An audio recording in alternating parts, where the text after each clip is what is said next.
வணக்கம். என்றும் தூவானம் நிகழ்ச்சியில் உங்களை சந்திப்பதில் நாங்கள் மகிழ்ச்சி அடைகிறோம்.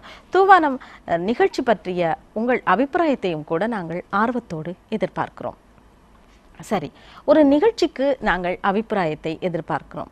அதே போல்தான் சில மனிதர்களிடம் கூட நாங்கள் நல்ல அபிப்பிராயத்தை, எங்களை பற்றிய நல்ல அபிப்பிராயத்தை நாங்கள் எதிர்பார்க்கிறோம். இதிலேயும் கூட நாங்கள் கொஞ்சம் வஞ்சனையாக உயர்ந்தவர்களிடமிருந்து நாங்கள் உயர்ந்தவர்கள் என்று நாங்கள் கருதுகின்ற போது அநேகமாக பொருளாதாரத்திலோ, ஏனென்றால் இப்போதெல்லாம் நாங்கள் கல்வியில் சிறந்தவர்களை பெரிதாக எடுத்துக்கொள்வதில்லை என்கின்ற ஒரு கருத்தும் நிலவுகிறது இல்லையா?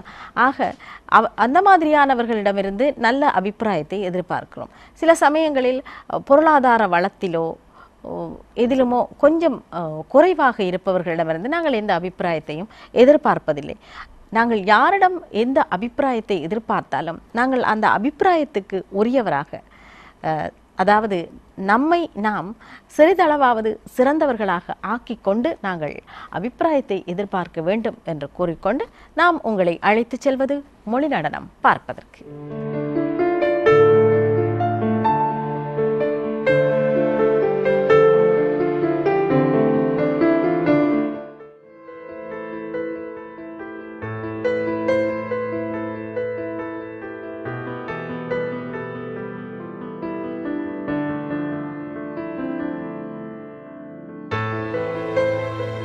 என் காதல் கைகோர்த்து பூங்காக்கள் தோறும் பூரித்திட்டதில்லை.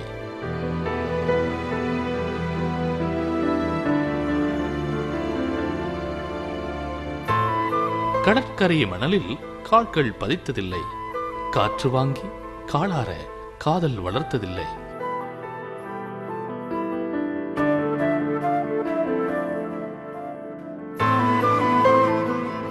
காதலர் தின கொண்டாட்டங்களில் கழித்ததில்லை.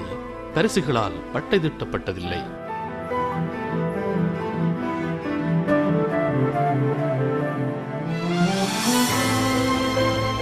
சந்துக்கள் தோறும் சந்தித்து சமூக கண்களால் சவுக்கடி வாங்கியதில்லை. ஊர்வாய்கள் உமிழ்ந்து தூற்றியதில்லை.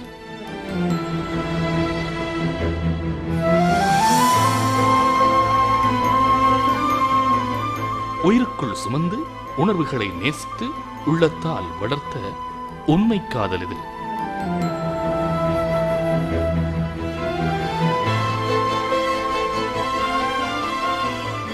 இரவுகளின் துணையோடு இதயத்தின் நாதங்களை கவியாய் மொழிபெயர்த்த காவிய காதல் இது.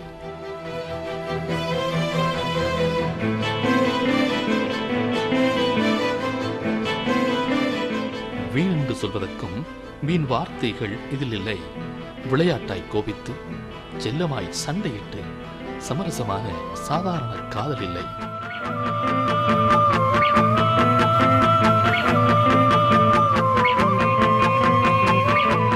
பொத்தி பொத்தி பதுக்கி வைத்தும் பொசுக்கென்று முளைவிட்டு விருட்சமாகாத கண்ணீர் குவளைக்குள்ளே நினைவுகளால் நீங்கி வரும் நிறைவேறா காதல் இது. என் நிர்கதியான காதல் இது.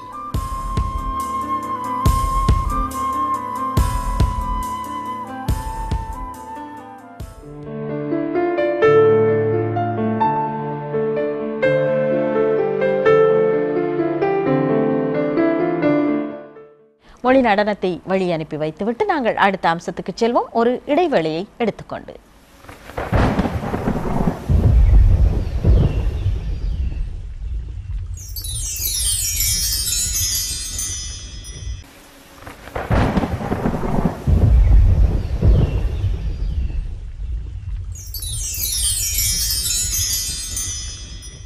ஆளுமை மிக்க மனிதர்கள், ஆற்றல் மிக்கவர்கள் என்றெல்லாம் நாங்கள் அநேகம் பேரை புகழ்கிறோம். அவர்களை ஆதர்ஷ புருஷராக ஏற்றுக்கொள்கிறோம், அல்லது அவர்களைப் போலவே நாங்கள் சில விடயங்களை பின்பற்ற நினைக்கிறோம். இந்த ஆக்கப்பூர்வமான மனிதர்கள், ஆளுமை மிக்க மனிதர்கள் எப்படி உருவாகினார்கள் என்று நாங்கள் எப்போதாவது நினைத்து பார்த்திருக்கிறோமா? இல்லை. அவர்கள் எந்த அளவுக்கு சிரமங்களை எதிர்நோக்கி தங்களுடைய வாழ்நாளில் எத்தனை இடையூறுகளை சந்தித்து சாதனையாளர்களாக மாறியிருக்கிறார்கள் என்பதை நீங்கள் தெரிந்து கொள்ள வேண்டும். ஏனென்றால் பட்டறை என்பது ஒரு பயிற்சிக்களம். அந்த பயிற்சிக்களம் இத்தகைய ஆளுமைகளை உங்களுக்கு அழைத்து வந்து அறிமுகப்படுத்துவதன் மூலம் நீங்கள் அந்த ஆளுமைகளை பின்பற்றி செல்ல அல்லது பின்தொடர நாங்கள் வழி சமைத்து கொடுக்கிறோம். அந்த வகையில் இன்றும் உங்களை நாங்கள் பட்டறைக்கு அழைத்துச் செல்கிறோம்.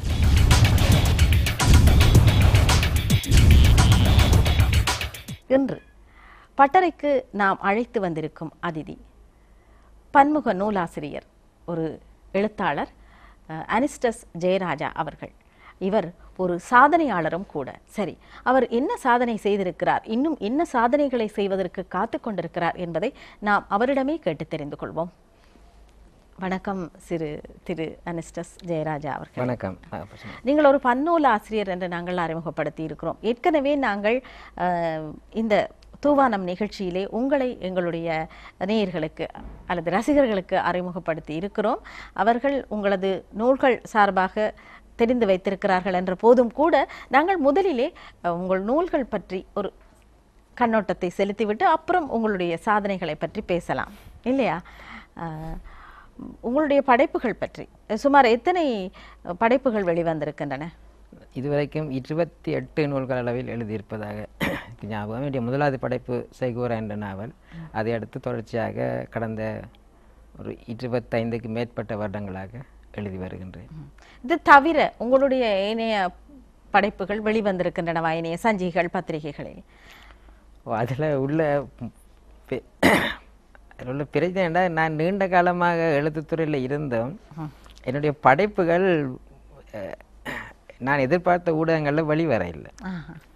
அப்போ வெளிவராமல் படைப்புகள் போனோடனே எனக்கும் அது ஒரு பெரிய மன கஷ்டமாக போயிட்டு என்ன செய்கிறேன். அது இளமை காலமாக இருந்ததால் இன்னும் ஒரு மன கஷ்டம், நான் ஒரு எழுத்தாளன் இல்லையா என்ற உணர்வெல்லாம் அப்போ ஏற்பட்டது.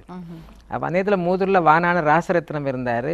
அவர் ஒரு பண்பட்ட மிகப்பெரும் எழுத்தாளர்.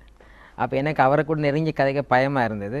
இருந்தாலும் அவர்கிட்ட போகலாம்ன்ற ஒரு யோசனையில் அவருக்கு நான் கையெழுத்து பிரதியில் சில இருந்தகளை கொடுத்தேன். நான் அவர் பார்த்துட்டு அவரும் சிபாரிசு செஞ்சு பார்த்தாரு. அந்த நேரத்தில் அவருக்கு தெரிஞ்ச சில பத்திரிகைகள் சிந்தாமணி நான் சிபாரிசு அவர் எடுத்தார். எந்த ஒரு பத்திரிகை அது வெளியிடல்.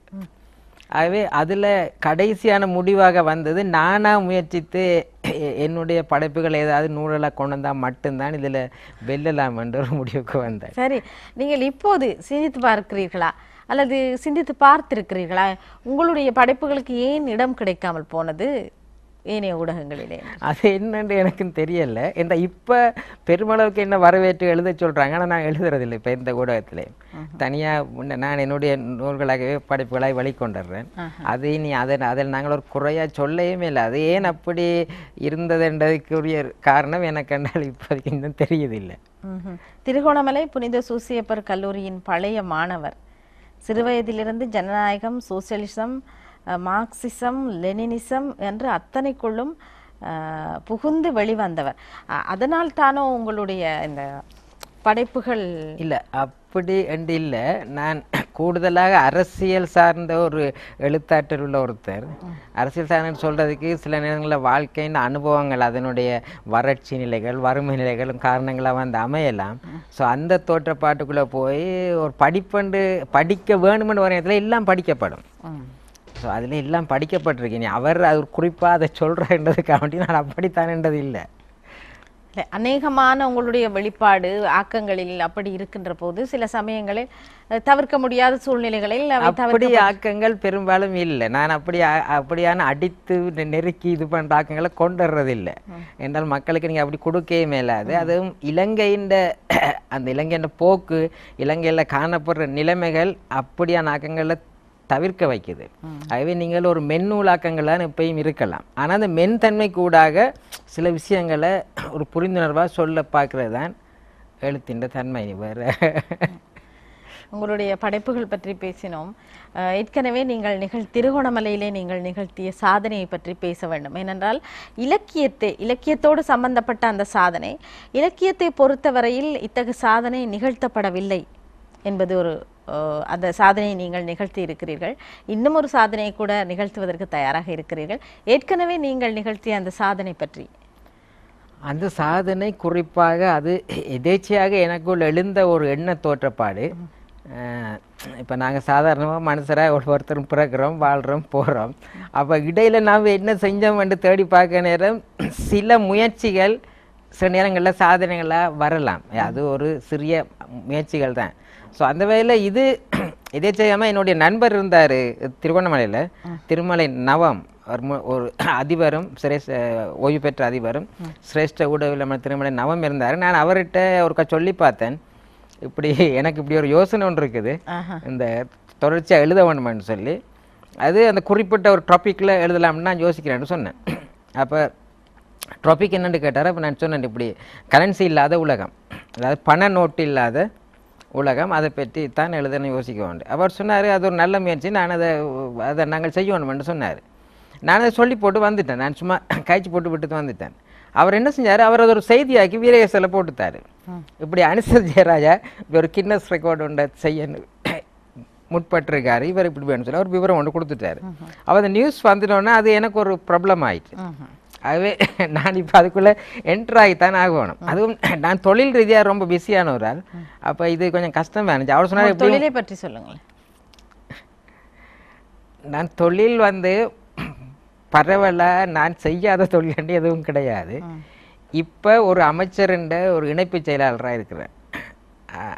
அது நான் ஒரு மாகாண சபைக்கு உட்பட்டதில் இருக்கேன். அதனால் என்னுடைய தொழில் இடம் திருகோணமலை, மட்டக்களப்பு, அம்பாறை, கொழும்புக்கு உட்பட்ட பிரதேசங்கள்லாம் இருக்குது. இப்போ மற்றபடி நான் சகல தொழிலாலும் செஞ்சிருக்கேன். ஊடகத்திலேருந்து ஒரு கட்டமாக இருந்துருக்கேன். அப்போ அதுக்கு பிறகு தான் இந்த முயற்சியை எடுத்தேன். இந்த முயற்சி எடுக்க இந்த முயற்சிக்கு பெரிய அந்த இதொண்டு தேவையாக இருந்துச்சு எங்களுக்கு. அதுக்கு பின்னால் ஒரு ஒத்துழைப்பு ஒன்று தேவை. அப்போ அந்த ஒத்துழைப்புக்கு 2 பேர் எனக்கு கூடுதலாக முன்னின்றாங்க. அதில் இவர் திருமலை நவம், அடுத்தது அச்சூசியப்பர் கல்லூரியின் பழைய மாணவர் சங்கத்தின் செயலாளரான ஃபாதர் இமானுவல். அவங்க 2 பேருடைய கடும் முயற்சியில் பெரிய ஒத்துழைப்போட இந்த சாதனையை திருவண்ணாமலை அச்சூசியப்பர் கல்லூரியில் நான் நிகழ்த்தினேன். அதாவது 12 மணி நேரம். காலையில் 8 மணிக்கு எழுத தொடங்கி இரவு 8 மணிக்கு அதை முடித்தோம். அந்த கரன்சி இல்லாத உலகம் என்ற தலைப்பில். அதில் அந்த ஊடகத்தோட ஒரு சந்திப்பு நாங்கள் அந்த நிகழ்ச்சிக்கு முதல் போக வேண்டி இருந்துச்சு. அப்போ ஊடகம் சில கேள்விகள் எழுப்பிச்சுது. எப்படி இதை நீங்கள் எழுதி இது பண்ண போகிறீங்க, இதில் வேறு இதுகள் இருக்கான்னு சொல்லி. அப்போ அதில் நாங்கள் திரும்ப ஒரு தீர்மானத்துக்கு வந்தோம், கரன்சி இல்லாத உலகம் என்ற டாபிக்கு கீழே இன்னும் 3 அதை உடைச்சி கொண்டு போகிறோண்டு. முதலாவது அந்த எனது எழுத்தும் வாழ்க்கையும், பிறகு எனது வாழ்வும் உங்கள் கரன்சியும், கடைசி கரன்சி இல்லாத உலகம். அப்போ 4 மணித்தியாலங்களாக எடுக்கப்பட்டு எனக்கு முன்னுக்கு ஒரு மணிக்கூட வச்சு அதில் எடுக்கப்பட்டு அதில் இருந்து தொடர்ச்சியாக எழுதி கொண்டேன். அப்போ அதில் அவங்க இப்போ எழுத ஆரம்பிக்கும் போதே இத்தனை பக்கங்களை உள்ளடக்கியதாக இந்த கதை அப்படி எல்லாம் இல்லை. இது கதை இல்லை, இது ஒரு கட்டுரை வடிவம் தான். அப்போ அப்படியெல்லாம் இருக்கே இல்லை. ஆனால் நான் எழுதி கொண்டு கணினா அவங்க எல்லா கணிப்பிடையும் செஞ்சாங்க. ஒரு நிமிடத்துக்கு எத்தனை சொற்கள், ஒரு மணித்தியாலத்துக்கு எத்தனை சொற்கள், பிறகு அந்த 7500 சொற்களை மட்டும் எல்லாம் கணிச்சு எடுத்திருந்தாங்க. ஒரு நிமிடத்துக்கெல்லாம் எத்தனை இருந்துச்சு எல்லாம் அவங்களுக்கு கணிச்செல்லாம் எடுத்து அதுக்கிட்ட மாதிரி பண்ணாங்க. பிறகு பின்னேரம் ஒரு பெரிய விழா ஒன்று வச்சாங்க அதில். அப்போ அதில் பேசப்பட்ட சில விடயங்களில் எனக்கு இன்னும் ரொம்ப கவர்ந்த ஒரு விடயம் என்னன்னு சொன்னால், இங்கே கொழும்பு பள்ளியிலிருந்து திருவண்ணாமலையின் பழைய மாணவரான டாக்டர் அமிதலிங்கம் கலந்து கொண்டார். சிரேஷ்ட இந்த விரிவுரையாளர் நினைக்கிறேன். அவர் சொன்ன ஒரு விடயம் என்னன்னு சொன்னால், இந்த ஆங்கில மொழி வடிவத்தை கொண்ட பல மொழிகளில் நீங்கள் இலகுவாக எழுதலாம், ஆனால் தமிழ் மாதிரி ஒரு மொழியில் இப்படி எழுதுறது பெரிய கஷ்டம் என்று சொன்னார். அப்போ அந்த ஜெயராஜ் இப்படி ஒரு 12 மணித்தியாலம் தொடர்ந்து எழுதி செய்திருக்க, அது இன்னமும் உலகத்தில் இன்னும் பெரிய ஒரு அசைவுக்கு உட்பட்ட ஒரு விடயம் என்று சொன்னார். அப்போ அது மாதிரியான சில விடயங்களும் அந்த மொழி பற்றி அங்கே பேசப்பட்டுச்சு. இப்போ நாங்கள் இதில் கின்னஸ்லையும் இப்போ அவங்களுக்கும் உள்ள ஒரு ப்ராப்ளம் என்னால் இந்த மொழிகளை எப்படி உள்வாங்க. இந்த கின்னஸ் நீண்ட காலமாக விளையாட்டுத்துறைக்குள்ளேயே உள்வாங்கப்பட்ட ஒரு இது. அப்போ இப்போ இது ஒரு டேர்ன் உண்டு, ஒரு புதிய டேர்ன் கொண்டு வந்திருக்கேன். அப்போ அதனால தான் இதனுடைய 2வது அங்கத்தை இங்கே கொழும்புல செய்யணுமெண்டு நான் விரும்புகிறேன் சொன்னால். அதில் எங்களுக்கு ஒரு பிரச்சனை வந்தது எப்படின்னு சொன்னால், அங்கே நாங்கள் நேரடியாக கின்னஸ் சம்பந்தப்பட்ட ஒரு உத்தியோகத்தரங்களுக்கு அங்கே எடுக்க கிடைக்கல. அதுக்கு அடிப்படை காரணம் அமைஞ்சது, இலங்கையில் ஸ்ரீலங்காவில் கின்னஸுக்கான ஒரு அலுவலகம் இல்லாதது. மிக நீண்ட காலத்துக்கு முதல் இருந்தது. ஆனால் பிறகு அதில் சில துஷ்பிரங்கள் அதுகள் போகணுன்னு சொல்லி அவங்க அலுவலகத்தை க்ளோஸ் பண்ணிட்டாங்க. அப்போ இங்கே ஏதாவது நீங்கள் கின்னஸ் செய்கிறதா இருந்தால் நீங்கள் அங்கேருந்து நேரடியாக ஒருத்தர் இங்கே கொண்டு வேண்டி இருக்குது. அப்போ அதுக்குரிய செலவினங்கள் அதுகள் எல்லாம் இருக்குது. அப்படி இல்லைன்னு சொன்னால் செய்யப்படுற இதை கூட அங்கே அவங்கள டாக்குமெண்ட்ரி அனுப்பித்தான் இதுகளை முடிக்க வேணும். அப்போ இது எல்லாத்தையும் இதெல்லாத்துக்குமான ஒரு தீர்வாகத்தான் ஒரு 2வது முயற்சி இங்கே கொழும்புல எட்டோன்னு முயற்சி எடுக்கிறோம். அது எப்போது நடைபெற இருக்கு? அதுக்காக நாங்கள் இப்போ அதுக்கான சில முயற்சிகளை நாங்கள் எட்டி இருக்கிறோம். அதில் 1வது முயற்சியாக நாங்கள் அந்த நேம் என்ற ஒரு ஒரு அமைப்பை உருவாக்கி இருக்கிறோம். அது நேஷனல் அச்சீவர்ஸ் மோட்டிவேஷன் என்டர்பிரைஸ், தேசிய சாதனையாளர்கள் ஊக்குவிப்பு ஒன்றியம். அப்போ அது உருவாக்கி இருக்கிறோம். அது கூடாக தான் ஊடகங்கள் வேறு அனுசராண்டு நெருங்கி அந்த ஒத்துழைப்புகளை பெற்று இந்த 2வது சாதனைக்கு போகலாம் என்று நினைக்கிறேன். அது சில வேளை இந்த இப்போ இருக்கிற சூழல்கள் ஓரளவுக்கு நீக்கம் பெற்றதுக்கு பிறகு நாங்கள் அதை நோக்கி செல்வோம். அப்போ இந்த உங்களுடைய முதல் சாதனையிலே நீங்கள் 12 மணித்தியாலங்கள் எழுதினீர்கள். இதற்கு பொதுமக்களிடம் அல்லது இலக்கியவாதிகளிடம் உங்களுக்கு எந்த அளவுக்கு வரவேற்பு கிடைக்கும்? இதில் உண்மையில் இந்த நாகபூஷணி அம்மா என்னென்று சொன்னால், இதில் நானும் எழுதுகிற நேரம் எனக்கு ஒரு பயம் இருந்துச்சு. இது இப்போ நான் என்னென்னா இதை 8 மணிக்கு தீர்மானிச்சிட்டோம். அப்போ முதல் நாள் இரவு 12 மணி வரைக்கும் தூக்கம் இல்லை. தூக்கம் என்ன சொன்னால் பல்வேறு பிரச்சனைகள், அதாவது இந்த நிகழ்ச்சிக்குரிய அந்த செலவுகள் அது எழுதுகள் வந்து அது கடைசியாக ஒரு செலவு வந்து எங்களுக்கு நின்றுச்சு. அந்த இரவு சாப்பாடு இப்படி கொடுக்குறேன். இப்போ இரவு இல்லை அந்த நிகழ்ச்சி 8 மணிக்கு முடியும் என்றால் எப்படியும் ஒரு 10-20 பேர் நிற்க போகிறாங்க. அப்போ அவனுக்கு ஒரு ரிஃப்ரெஷ்மெண்ட் நம்ம செய்யணும். அதை எப்படி செய்யறேன்னு யோசிச்சு வந்து கடைசியில் இப்போ நானும் அவர் நவமம் போய் ஒரு தனவந்திர தேடிப்போ அதில் மீனக்கட்ட அதில் டைம் போயிட்டு அப்புறம் எனக்கு வெறுத்து போய் நான் சொன்னேன், அது என்ன நடக்கட்டும், நீங்கள் வாங்க ஒரு பிளேன்ட்டை கொடுத்துரு, அதை நாங்கள் முடிக்கணும் போட்டு நாங்கள் வந்து 12 மணிக்கே திரும்ப நான் காலையில் 6 மணிக்கு எல்லாம் ரெடியாகி நான் போகிறேன்னு அப்பயும் அங்கே ஒத்தரும் இல்லை. அந்த ஜோசியப்பர் கல்வியில் எல்லா ஏற்பாடும் முடித்து அந்த நாங்கள் அவர்கிட்ட ஃபாதர் அவருடைய லைப்ரரியை தான் தந்திருந்தார். அது ஒரு சிறப்பாக செப்பு பண்ணப்பட்டிருந்துச்சு. அதில் நிறைய இந்த இதில் இந்த நிகழ்ச்சியில் எல்லாருமே இவங்க கல்விமான்கள் தான் கலந்து கொண்டாங்க. அது இந்த அதில் ஜட்ஜஸாக இருந்ததும் கல்விமான்கள் எல்லாம் பிரின்சிபல்ஸ் டீச்சர்ஸ் மாதிரி கூடுதல்ல. அப்போ அந்த முதலாவது இப்போ 7 மணிக்கு போய் நானும் கதவை திறக்கிறேன்னு ஒத்தருமே இல்லை, நான் மட்டும்தான் இருக்கிறேன். அப்போ பிறகு 8 மணிக்கு 7:30க்காவது ஆட்கள் வரணுமே. பிறகு நான் ரெடி பண்ணி இருக்கேன்னு கிட்டத்தட்ட ஒரு 7:45 2 பேராக வந்துட்டாங்க. வந்து அந்த முதலாவது ஜட்ஜஸ் ஸ்கூலில் வாங்கிட்டாங்க. கிட்டத்தட்ட இதில் 50க்கும் 60க்கும் உட்பட்டவங்க இதில் தொடர்ச்சியாக ஒர்க் பண்ணாங்க. அதாவது நாங்கள் 4 குழுக்களாக போட்டிருந்தோம். ஒவ்வொரு குழுவிலையும் 3 ஜட்ஜஸ் திரும்ப அது ஒவ்வொரு குழுக்களை பராமரிக்கிறேன்னு சொல்லி பல்வேறு குழுக்களை அமைச்சு தான் இதை செஞ்ச நாங்கள். அப்போ இதில் ஆரம்பத்தில் இப்போ நானும் இருக்கிற நேரம் ஒரு குறிப்பிட்ட ஆட்கள் தான் இருந்தாங்க. ஆனால் நான் தொடர்ந்து எழுதி கொண்டிருக்கேன். நான் போக போக நிறைய பேர் அதில் வந்தாங்க. நினைக்கிறேன் திருகோணமலையில் இப்போ பிஷப்பில் இருந்து மெட்டானியர்லேருந்து அங்கே இருக்க ஏஎஸ்பியில் அந்த HQIன்னு சொல்லப்படுற அவர் பெரிய போலீஸ் ஆஃபீஸர் மாதிரி எல்லாரும் அந்த நிகழ்ச்சிக்கு வந்தாங்க. வந்து தங்களோட பதிவுகளையும் கூட அதில் செஞ்சாங்க. அதுக்குரிய நூல்கள் எல்லாம் எங்கள்கிட்ட இருக்குது, அந்த பத்திரங்கள் எல்லாம். அப்படி நிறைய பேர் வந்தாங்க. கிட்டத்தட்ட நான் நினைக்கிறேன் அந்த நிகழ்ச்சி முடிகிற நேரம் 100கணக்கான ஆட்களை நான் கண்டேன். அடுத்து நானும் ஒரு ஊடகவியலாளர் என்ற அம்சத்தில் நான் ஒரு குறிப்பிட்ட காலம் அந்த திருவண்ணாமலை கண்டது ஒரு 4-5 ஊடகவியலாளர் தான் எனக்கு தெரியும்.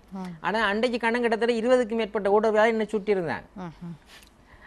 அப்போ அது எனக்கு ஒரு உண்மையில் அது ஒரு பெரிய ஒரு இதான சமாச்சாரம் சக்தியாக தானே இருக்கும். இதுக்கான பயிற்சியை நீங்கள் எப்படி மேற்கொண்டீங்க? இதுக்கான பயிற்சி ஒன்று எனக்கிட்ட பெருசாக இருக்கே இல்லை. எனக்கிட்ட நான் நினைக்கிறேன் ஒருவேளை இந்த பத்திரிகைகள் எனக்கு ஊக்கம் தராமல் விட்டது நல்ல விஷயம் என்று நான் நினைக்கிறேன். என்னன்னாலும் இந்த பத்திரிகை எனக்கு ஊக்கம் தந்திருந்தா என்னுடைய அந்த எழுத்து ஆர்வம் சில வேளை குறைஞ்சிருக்கும். அந்த அவங்க ஆரம்ப காலத்தில் எனக்கு தராத ஊக்கம் அந்த இன்னும் தொடர்ச்சியாக எழுத வச்சுது. பல நான் சும்மா அதுவே தான் இந்த போட்டிக்கு சாதனைக்கு உங்களுக்கு பயிற்சியா இருந்திருக்கு. சும்மா மனதுக்குள்ள எண்ணிக்கொள்றது எப்படி இதில் இது பண்றது. இந்த நாங்கள் 2ஆம் தடவை பேசுற நேரத்திலையும் எனக்கு நான் நினைக்கிறேன் அஸ்மின் கூட சில விஷயங்கள் எனக்கு சுட்டி கொண்டாரு. அதாவது இனி வரும் அடுத்த நிகழ்ச்சியெல்லாம் மிகவும் அந்த சரியாதுகளை நாங்கள் படித்து ஸ்டடி பண்ணி இருந்து இதை முடிக்கணும்னு சொல்லி என்ன சரியான விடயங்களை சொல்லித்தான் இவ்வளோ கொண்டு போகணும். ஆனாலும் இந்த முதலாவது நிகழ்ச்சின்ற அந்த இதுகளை பார்த்தீங்கன்னு சொன்னால் அது நாங்கள் சரியாக அந்த பொருளடக்கத்தோடு அதில் ஒரு அளவுக்கு கொண்டு வந்திருக்கிறோம். அதாவது மனசுக்குள்ளே உள்வாங்கப்பட்ட விஷயம் ஏன்னா இந்த டைம் ஃப்ரேம் இருக்குல்ல, எப்படி அதை சரியாக கொண்டு வந்து போகிறதுன்றதுக்கு எல்லாருடைய ஒத்துழைப்பும் அந்த இருந்த நிகழ்ச்சி கூட அதை கொண்டு போய் சாதித்தோம். ஆனால் எலும்ப இல்லை, தண்ணி குடிக்க இல்லை, சாப்பிட இல்லை. இது இவ்வளோ அதனால தான் இந்த சாதனை. ஏன்டா எனக்கு ஒரு பிரச்சனை சாதனை. நான் சாப்பிட்டு குடிச்சிருந்தா இன்னொருத்தர் தப்பித்தவர் எழுத வந்தா அப்ப அவருக்கு அது சாதகமா போயிடும். அப்ப நான் பார்த்தேன், நான் சாப்பிடாம தண்ணி குடிக்காம இருக்காம இருந்த இடத்துல இருந்து அசையாம இருந்து எழுதுறது. அப்ப அவர் கருதிய கர்மம் கைகூடும் வரை உழைத்திருக்கிறார் திரு அனிஸ்டஸ் இல்லையா? நிச்சயமாக இந்த பட்டறை உங்களுக்கு ஒரு பயிற்சி களமாக அமைகிறது என்று நாங்கள் அடிக்கடி சொல்லி இருக்கிறோம். அதை நீங்களும் ஏற்றுக்கொள்கிறீர்கள். அந்த வகையில் இப்போது எங்களோடு உரையாடி கொண்டிருக்கும் அனிஸ்டஸ் ஜெயராஜா அவர்கள் தன்னுடைய சாதனையை தான் எப்படி நிறைவேற்றினேன் என்பதை எங்களுடன் மகிழ்ச்சியாக பரிமாறிக்கொண்டிருக்கிறார். இனி நிகழ்த்த போகின்ற சாதனை பற்றி நாங்கள் கேட்டு பார்ப்போம். நீங்கள் சொன்னீர்கள் இப்போது இந்த முதலாவது சாதனையில அந்த திடீரென்று தான் அந்த தலைப்பு தீர்மானிக்கப்பட்டது. அந்த நேரமே நான் 2வது சாதனைக்குரியது அந்த அழைப்பிதழ்ல போட்டேன் நான். அதாவது அச்சம் தவிர என்ற ஒரு தலைப்பு. அப்ப அதுல போட்டேன். திரும்ப அவங்க திரும்ப ஆர்கனைஸ் பண்ண குழு தீர்மானிக்குது, இல்லை இப்போதைக்கு அதை போடாதீங்க, நீங்கள் அடுத்த கட்டம் போற நேரத்தில் அதை போடுங்கன்னு சொல்லலாம். அப்ப அது இதுக்கு இந்த 2வது கட்டம் அந்த இடத்துலயே முதலாவது ஸ்டெப்லயே தீர்மானிக்கப்பட்டது. ஏதாவது 12 மணி நேரம் போனியா திரும்ப நான் ஒரு 24 ஹவர்ஸுக்கு போகணும். அப்போ அந்த 24 ஹவர்ஸுக்கு வர நேரம் அதை இங்கே கொழும்புல செய்யணும். ஏதாவது பல நண்பர்கள் எனக்கு அதை வலியுறுத்தினாங்க, நீங்கள் கட்டாயம் கொழும்புல இந்த நிகழ்ச்சியை கட்டாயம் செஞ்சாகணும். இது அதாவது கின்னஸின் நேரடி பார்வையில் அந்த ஒரு முயற்சிக்கு தான் இப்போ நாங்கள் இந்த அமைப்பையும் உருவாக்கி அதற்கூடாக ஏனைய அனுசரண ஒத்துழைப்பையும் நாங்கள் எதிர்பார்க்கிறோம். நாங்கள் அவங்கள முடிஞ்ச விரைவில் எங்களோட குழுவாக போய் சந்திக்க பார்க்குறோம் எல்லாரும். அப்போ அதில் இதை தெரிஞ்சவங்க கூட அந்த ஒத்துழைப்புகளுக்கு முன்வரணும் என்று நான் எதிர்பார்க்கிறேன். என்றால் இது தமிழ் கூறும் நல்லுலகுக்கு இது ஒரு முதலாவது சாதனை. குறிப்பாக இந்திய தமிழ் தான் எங்களை இதுவரைக்கும் ஆண்டு கொண்டு வர்ற ஒன்று. ஆனால் இப்போ ஈழத்தமிழில் இருக்க எங்களுக்கு இப்படி ஒரு சாதனைன்றது உலகத்தில் உண்மையிலேயே இப்போ நானே நினைக்கல உலகம் புறா நான் கொண்டு செல்லப்படுவேன். ஆனால் அன்றைய தினமும் அதுக்கு அடுத்த நாட்கள்லையும் கிட்டத்தட்ட ஒரு பாதி உலகத்துக்கு மேலே இன்னொரு அளவுக்கு தெரிஞ்சு கொண்டாங்க. அப்போ அதுவும் எனக்கு ஒரு உந்து சக்தியாக இருக்குது. அதே உந்து சக்தியை இதுலேயுமே இதில் எங்களுக்கு சில செலவுகள் சில இதுகள் எல்லாம் இருக்குது. அப்போ இதை அவங்க அந்த ஒத்துழைப்பாக வழங்கணுமென்று நாங்கள் எதிர்பார்க்குறோம். இந்த இந்த இந்த ஏற்கனவே நீங்கள் திருகோணமலையில் செய்த சாதனை கூட உங்களுக்கு இதற்கு ஒரு உறுதுணையாக இருக்கும். ஏனென்றால் அந்த தைரியம் உங்களுக்கு ஒரு இரட்டிப்பு தைரியத்தை உற்சாகத்தை தந்திருக்கும் என்று தான் நாங்கள் நினைக்கிறோம். இப்போது இந்த நிகழ்ச்சியை பார்த்து கொண்டிருப்பவர்கள் கூட உங்களை போன்று சாதனை செய்ய வேண்டும் என்று இப்போது நினைத்திருக்கலாம் இல்லையா? நீங்கள் சொல்லுங்கள், அதற்காக நீங்கள் சொல்ல வேண்டும் என்னவென்றால், இந்த உலக சாதனையை நிகழ்த்துவதற்காக கின்னஸில் உங்கள் பெயர் பதியப்பட வேண்டும் என்பதற்காக நீங்கள் எடுத்திருக்கின்ற இந்த முயற்சியிலே நீங்கள் வேறு என்னென்ன சவால்களை எதிர்நோக்கி இருக்கிறீர்கள்? இதில் குறிப்பாக இன்னொரு விஷயத்தை நாங்கள் யோசிக்க வேணும்.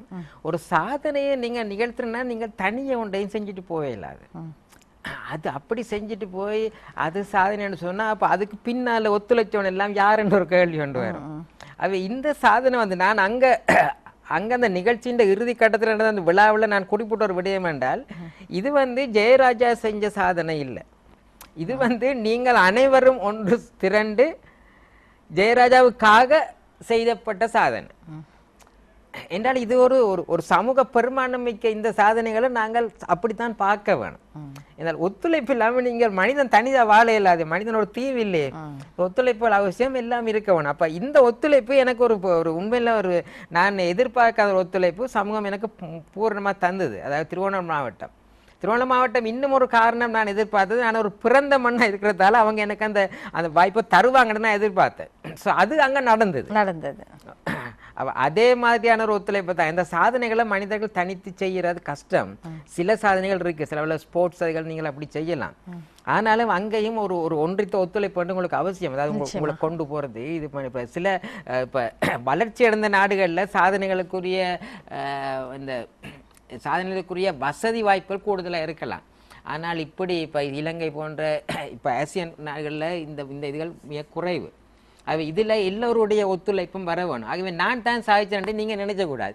இந்த சாதனையை உங்களோட சாதனை நீங்க நினைக்க வேணும். அப்பதான் உங்களுக்கு எனக்கு உதாரணம். இப்ப நானும் அப்படித்தான். இது என்னுடைய சாதனை இல்லை, இது என்னுடைய சார்ந்த ஒரு சமூகத்தின் சாதனை அல்லது நாட்டின் சாதனை. இப்ப அன்றைக்கு அஸ்வின் இப்ப பேசினேன்னு சொன்னாரு, இதை நாங்கள் இந்த முறை செய்யற சாதனையை ஒரு தேசிய சாதனையா கொண்டு போகணும். அது ஒரு இலங்கையின் சாதனையா இருக்கட்டும். அப்ப அது இந்த நாட்டுல வர்ற 3 மக்களுக்குமான ஒரு பொதுவான சாதனையா இது இருக்கட்டும். அப்படியானால் நீங்கள் இப்போதைக்கு அல்ல இந்த சாதனையை நிகழ்த்தவிருக்கிறீர்கள், கொஞ்சம் இப்போது இருக்கிற இந்த நிலைமைகள் மாறட்டும் என்று நாங்கள் நினைக்கின்றோம். இந்த இப்போ இருக்கிற இந்த அரசியல் நிலைமைகள் எல்லாம் ஓரளவுக்கு இந்த காலத்தை நோக்கி கடக்க வேண்டும். நீங்கள் எதிர்நோக்கவிருக்கின்ற சவால்கள் பற்றி கூறினீர்கள்.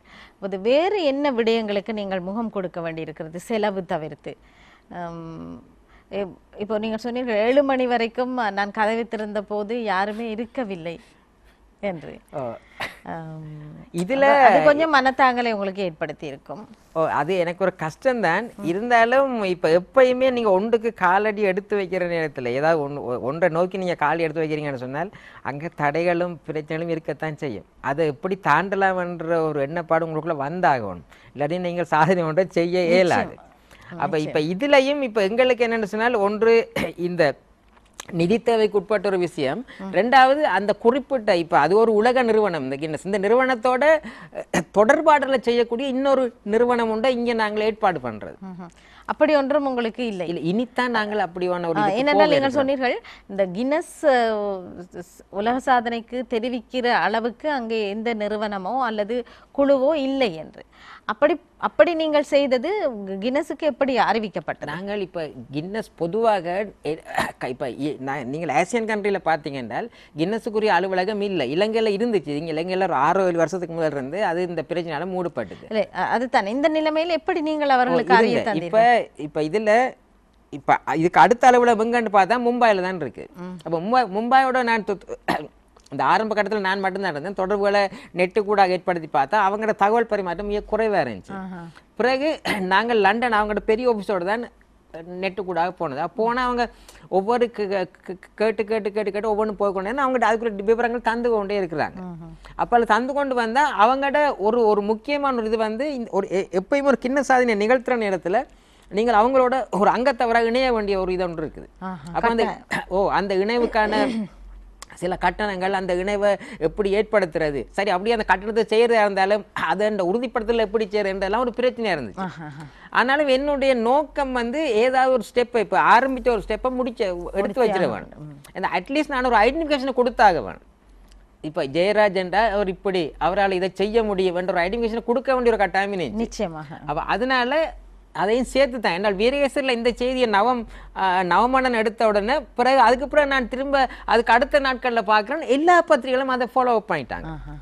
ஏன்னா அந்த பத்திரிகைகளுக்கும் அனிசஸ் ஜெயராஜன் அந்த பேர் அறிமுகமான ஒரு பேர் என்றதால அவங்களும் அதுகளை எடுத்து அது ஓரளவுக்கு ஊடகங்களில் போய் பேசப்பட்டுது. அதுக்கு சில பேருக்கு கோல் அடிச்சு கேட்டாங்க, நீ இப்படி செய்யான்னு சொன்னால் திரும்ப அதை மறக்க இல்லை. அதுதான் அந்த ஸ்டெப்புக்கு நான் போக வேண்டியாச்சு. பிறகு நாங்கள் இந்த டாக்குமெண்ட் எல்லாம் இது பண்ணி ரெடி பண்ணியிருக்கோம். ஆனால் இந்த டாக்குமெண்ட்ல அனுப்பானே இப்போ இந்த கின்னஸில் அவங்க சொல்கிறேன்னு சொன்னால் டாக்குமெண்ட் நாங்கள் அவங்க அனுப்பினா கூட அது ஒரு 3-4-6 மந்த் அவங்களுக்கு பிடிக்கும் போது அனலைஸ் பண்ணி எடுக்கிறதுக்கு. அடுத்தது இது ஒரு புதிய விடயம். அதனால தான் இந்த செகண்ட் ஸ்டெப்பை நாங்கள் பார்க்குறோம். இந்த விடயம் உலக விளையாடல ஒரு புதிய விடயமாக இருக்கிறதால இதுக்குரிய தொடர்பாடுகளை நேரடியாக செய்யக்கூடிய ஒரு நிறுவனத்தையும் வச்சுக்கொண்டு, ஏதாவது ஒரு ஊடக பெரிய நிறுவனம் வச்சுக்கொண்டு ஏனைய இதுகளை முன்னெடுத்து இதை ஒரு சிறப்பான ஒரு தேசிய சாதனையாக, ஒரு சமூக சாதனையாக கொண்டு வர முடியுமான்னு நாங்கள் முயற்சி எடுக்கிறோம். இந்த முயற்சிகளிலே நீங்கள் சொன்னீர்கள் தனியாக இருந்து எதையும் சாதிக்க முடியாது, குழுவாக இயங்க வேண்டும், அதாவது ஒத்துழைப்பு நிறைய இருக்க வேண்டும் என்று சொன்னீர்கள். இது போன்ற சாதனைகளை நிகழ்த்த இருக்கும் இளைய தலைமுறைக்கு நீங்கள் என்ன சொல்ல விரும்புகிறீர்கள்? இன்றைக்கு நீங்கள் பார்த்தீங்கன்னா இன்றைய உலகம் வந்து தனிச்சு போகிற மாதிரி இருக்குது. எப்படி என்று பார்த்தா நீங்கள் பஸ்ஸில் போகிறீங்க அல்லது ஒரு வாகனத்தில் போகிறீங்க, அந்த இது மாட்டிக்கொள்கிறாங்க காதில், அப்புறம் இந்த ஃபோனை வச்சுக்கொள்கிறாங்க. அப்போ இந்த உலகம் வந்து நீங்கள் உலகத்தில் உங்களுக்கு பக்கத்தில் என்ன நடக்குதுன்னா நீங்கள் அவதானிக்க அதை பற்றி அக்கறை இல்லை. அப்போ என்னன்னு சொன்னால் மனிதன் தன்னுடைய மனித பண்புகள் இருந்து விடுபட்டு போகிறான். விடுபட்டு போக என்ன நடக்கும்னு சொன்னால் நீங்கள் ஒரு மனித உலகம் நீங்கள் எதிர்பார்க்க இயலாது. அப்போ அது திரும்ப ஒரு விலங்கியல் உலகம் மாறப்போகுது. அப்போ இந்த இளைய தலைமுறை எப்படி இந்த நவீனத்துக்குள்ள தன்னை உள்ளுழைக்குதோ அதை மாதிரி அது அதாவது தான் சார்ந்த சமூக நிலைகள் அந்த மனித பண்புகளை காப்பாற்றுறதுக்குரிய நடவடிக்கைகளும் எடுக்க வேணும். அப்படி எடுத்து கொண்டு போனால் மட்டும்தான் நான் நினைக்கிறேன் இப்போ சொல்லுவோமே, இப்போ இந்த நாட்டில் ஏதாவது ஒரு சமூகங்களுக்கு பிரச்சனை இருக்குன்னு சொன்னால் கூட அந்த பண்புகளை நாங்கள் நிலைநாட்ட வேண்டிய கட்டாயத்தில் இருக்கு அந்த ஒவ்வொரு சமூகமும். இப்போ சும்மா நான் சொல்ல இல்லாது நீங்கள் எனக்கு பிரச்சனைப்படுத்துறீங்க அப்படின்லாம் சொல்ல இல்லாது. நான் என்னுடைய தகுதி என்னென்ற இதெல்லாம் பார்க்க வேண்டி இருக்குது. அப்போ அந்த இளைய சமூகம் இதையெல்லாம் அலசி பார்க்க வேணும். அலசி பார்த்து அவங்க ஒரு ஃபோன் உண்டா, அதுன்ற தேவைகள் என்ன, அதை எப்படி வைக்கலாம். எனக்கிட்ட ஃபோன் இருக்குது தான், ஆனால் நான் பேசுகிறதுக்கும் இது பண்ணுறதுக்கும் மட்டும்தான் அது இருக்குது, வேறு எதுக்குமே இல்லை. கணனி என்றது எங்களோட எங்களோட தேவைகளை நிறைவேற்ற அல்லது கணனியை கொண்டு நாங்கள் சாதிக்க நினைக்கிற விஷயங்கள் வேறு. ஆனால் அதை நாங்கள் வேறு ஒரு தேவைகள் அல்லது ஒரு தீமையான வழிகளுக்கு போகிற இடத்துலையும் கூட அதாவது இளைய தலைமுறை எதை செய்ய நினைக்குது அல்லது இளைய தலைமுறை எதிர்பார்க்கப்படுற அந்த விஷயங்கள் கூட இப்போ நடக்காத நிலையை தான் நாங்கள் பார்க்குறோம். ஆமாம். அந்த மாற்றங்கள்ல இருந்து ஒரு எனக்கும் அதாவது நீங்கள் இளைய தலைமுறைக்கு சொல்வது என்னவென்றால், அந்த கூட்டுக்குள் இருந்து வெளியே வாருங்கள், உங்கள் கையடக்க தொலைபேசிக்குள்ளேயே நீ மூழ்கி போய் விடாமல் இந்த உலகத்தை கொஞ்சம் எட்டி பாருங்கள் என்று சொல்கிறீர்கள். ஒரு குறிப்பிட்ட நண்பர் வட்டத்தோடு அவர்களுடைய வாழ்க்கை எந்த ஒரு சரித்திரமும் இல்லாமல் சிறுகதையாக முடிந்து போய் விடுகின்ற நிலைமை இப்போது இருக்கிறது என்று சொன்னீர்கள். உங்களுடைய இந்த இரண்டாவது முயற்சி வெற்றி பெற வேண்டும், கினஸில் உங்கள் பெயர் பதியப்பட வேண்டும், உங்கள் மூலமாக இலங்கையில் தான் இந்த இலக்கியத்துறையிலே இந்த மாதிரியானதொரு சாதனை நிலைநாட்டப்பட்டது என்கின்ற பெருமையும் இலக்கிய உலகுக்கு கிடைக்க வேண்டும் என்று நாங்கள் வாழ்த்தி கொண்டு பிரார்த்தித்து கொண்டு உங்களிடமிருந்து விடைபெறுகிறோம். நன்றி. நன்றி. உங்களுடைய அந்த வார்த்தை எனக்கும் பிடிச்சிருக்கு. அதாவது இலங்கைக்கு இந்த இது என்ன கிடைக்கணுன்றதுக்கு நீங்கள் செய்கிற அந்த பாராட்டுக்கும் இந்த நிறுவனத்துக்கு நான் என்னுடைய நன்றி எடுத்துகளை தெரிவிச்சுக்கிறேன். நன்றி. இன்று நாங்கள் பட்டறைக்கு அதிதியாக அழைத்து வந்து உங்களுக்கு அறிமுகப்படுத்தியவர் பன்னூல் ஆசிரியர், எழுத்தாளர், சாதனையாளர் அனிஸ்டஸ் ஜெயராஜா அவர்கள். நாங்கள் பட்டறையிலிருந்து வெளியே வருகிறோம். அடுத்த அம்சத்துக்கு செல்வோம், இடைவேளையை எடுத்துக்கொண்டு.